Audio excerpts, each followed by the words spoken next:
Now, we are all followers of the Buddha.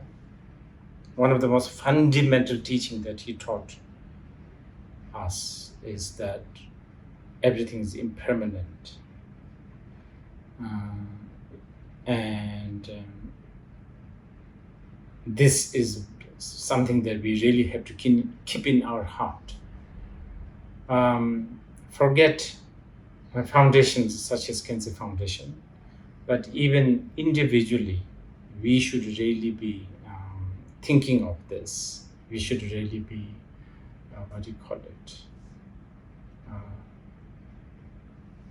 planning. So part of thinking long term and thinking big and not wasting, big part of it is also thinking of what will happen to Khyentse Foundation in the event of my non-existence, so to speak. And this is something we have been doing ever since Khyentse Foundation is conceived. But recently, of course, there has been, understandably, there has been a lot of questions, some very, very good questions. There are people who wonder that since Khyentse Foundation, relatively speaking, we have achieved a lot, why do we now want to even think of dissolution and resolution? Wouldn't the donors be disappointed? Who will continue our endeavor, our vision, our projects? Now, these are very, very important questions. Now, some may think, when we talk about dissolution or resolution, some may think that probably we are now trying to, scale it down or wind it down. Now, this is absolutely not the case. In fact, contrary to winding it down or making it smaller, we are actually, this is a part of, as I was saying earlier, this is very much part of really thinking bigger and thinking of a longer term. If you think about sort of the history of Buddhism, the heyday of Buddhism has always been, like in India, in China, in Tibet, in Japan, in Korea. The heyday of Buddhism is always something to do, is connected with when Buddha Dharma has support, how much the Buddha Dharma is being supported.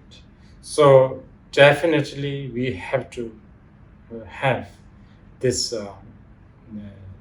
big vision, and we should not adopt a poverty mentality. Of course, we should always bear in our mind the uncertainty, the futility of the the worldly dharmas. But at the same time, we should be brave, and we should be thinking of long term and thinking big when it comes to sustaining, propagating, and planting the seed of the Buddha Dharma in every direction. So a big part of the motivation of this dissolution and resolution is actually very much that. Now, in the past, in Tibet,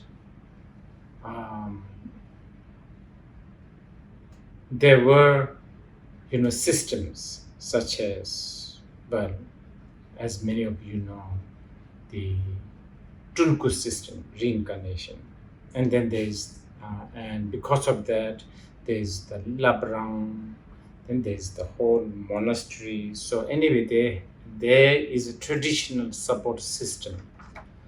Now, a lot of the times these support system has worked and did a very good job, but there's also a lot of cases where um, these support systems actually failed to do the job and in fact created a lot of problems.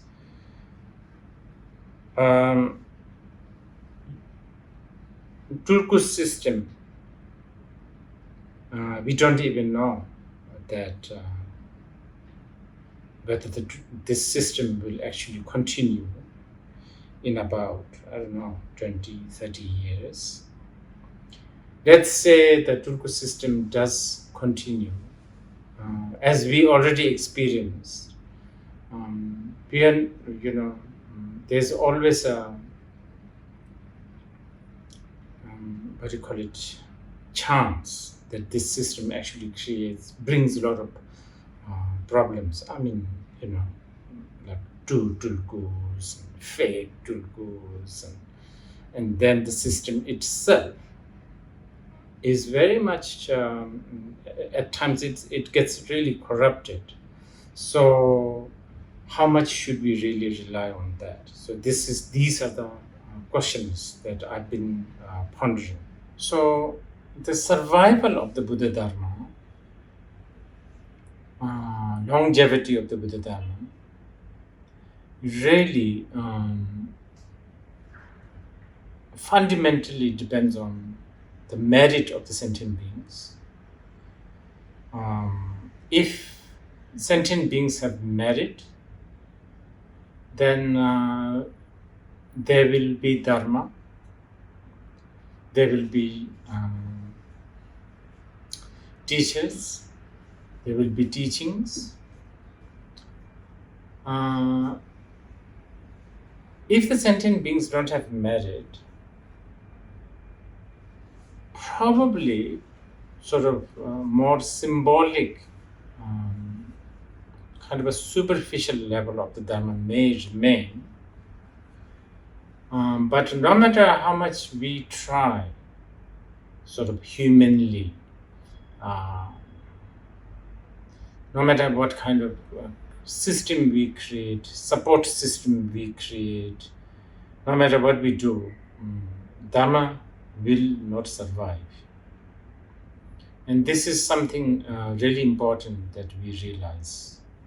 So it is important that we seek the blessing and compassion and the attention of the Buddhas and Bodhisattvas at all times.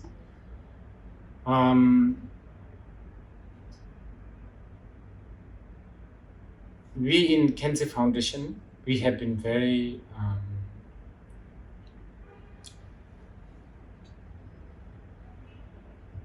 fortunate to have so much blessings from the Buddhas and Bodhisattvas for being able to serve even a little bit.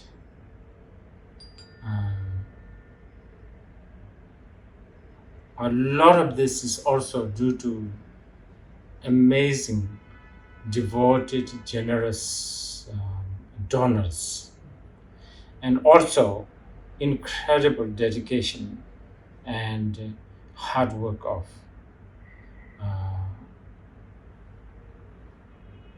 people who have been working for Khyentse Foundation. One of the reasons why I'm pushing for the dissolution and resolution is, in fact, keeping in mind that we really have to make use of and not waste what has been dedicated and what has been offered. So really making use of the present resources utmost. And I have been making lists every year, and I've been also updating them. I've been making list of where all the fund and assets will go. And I think this will, yes, I will keep on updating. I have not forgotten those individuals who have dedicated their life practicing and studying the Dharma and also serving the Dharma. Their well-being, their livelihood need to be considered. In all,